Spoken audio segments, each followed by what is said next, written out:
இன்றைய தியானம் ஸ்ரத்தை.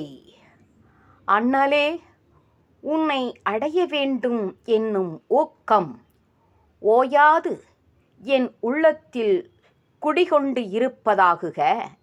ஸ்ரத்தைக்கு ஏற்றவாறு மனிதன் மேன்மை அடைகிறான்.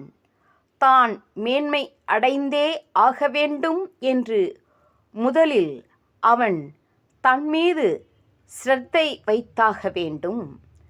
தான் அடையும் லட்சியமே தனக்கேற்ற பெருநிலை என்று அந்த லட்சியத்தின் மீது அடுத்தபடி ஸ்ரத்தை காட்ட வேண்டும்.